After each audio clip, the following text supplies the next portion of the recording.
गंगा नदी के किनारे एक बड़ा पेड़ था जिस पर कई पक्षी रहते थे। एक दिन एक बूढ़ा गिद्ध वहां आया और पक्षियों से पूछा, क्या मैं इस पेड़ के खोल में रह सकता हूँ? सभी पक्षियों ने उसकी उम्र देखते हुए उसे रहने की अनुमति दे दी और अपने हिस्से के खाने में से कुछ उसे भी देने लगे। बूढ़े गिद्ध को बहुत अच्छा लगता था। वह सोचता, ये पक्षी कितने दयालु हैं। इसलिए उसने तय किया कि जब वे अपने बच्चों के लिए भोजन की तलाश में जाएंगे तो वह उनके बच्चों की रक्षा करेगा। इस तरह सभी खुशी खुशी रहने लगे। एक दिन एक बिल्ली वहां से गुजरी। उसने पेड़ पर छोटे पक्षियों के चहचहाने की आवाजें सुनी और सोचा, यहाँ मुझे कुछ छोटे पक्षियों के बच्चे खाने को मिल सकते हैं। उसे देखकर बच्चे डर के मारे जोर जोर से चिल्लाने लगे। बूढ़ा गिद्ध चिल्लाया, कौन है? बिल्ली ने सोचा कि उसे चालाकी से काम लेना पड़ेगा। उसने कहा, सुप्रभात श्रीमान, मैं बिल्ली हूँ। गिद्ध ने कहा, यहाँ से चली जाओ वरना मैं तुम्हें खा जाऊंगा। बिल्ली बहुत चालाक थी। वह बोली, श्रीमान, मैं कुछ कहना चाहती हूँ।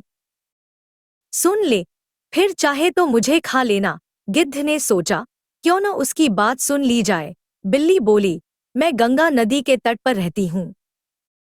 मैं बहुत धार्मिक हूँ और गंगा में स्नान करके आपका आशीर्वाद लेने आई हूँ। गिद्ध ने कहा, मैं तुम पर कैसे विश्वास करूं? तुम मांस खाने वाली हो और यहाँ छोटे छोटे पक्षी रहते हैं। जाओ, यहाँ से भाग जाओ। बिल्ली ने उत्तर दिया, श्रीमान, मेरा विश्वास कीजिए, मैंने मांस खाना छोड़ दिया है। यहाँ गंगा के किनारे बहुत सारी हरी वनस्पति है। मैं केवल सब्जियां और फल खाकर अपना पेट भरती हूँ। बूढ़ा गिद्ध उसकी बातों में आ गया और उसे वहां रहने की अनुमति दे दी। कुछ दिन तक सब कुछ सही चलता रहा, लेकिन फिर बिल्ली अपने ऊपर काबू नहीं रख पाई और एक एक करके छोटे पक्षियों को खाने लगी। बूढ़े गिद्ध को इसका पता नहीं चला। जल्द ही पक्षियों ने देखा कि उनके बच्चों की संख्या कम हो रही है और उन्हें चिंता होने लगी। चालाक बिल्ली ने इस स्थिति को भांप लिया और वहां से भाग निकली। जब पक्षी अपने बच्चों को ढूंढते हुए गिद्ध के खोल के पास पहुंचे तो उन्होंने वहां अपने बच्चों की हड्डियां पड़ी देखीं।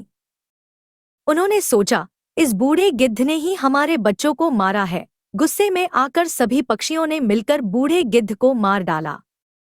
बेचारे गिद्ध को अनजान बिल्ली पर विश्वास करने की वजह से अपनी जान गंवानी पड़ी। इस कहानी से हमें सीख मिलती है कि बिना सोचे समझे किसी पर भरोसा करना खतरनाक हो सकता है।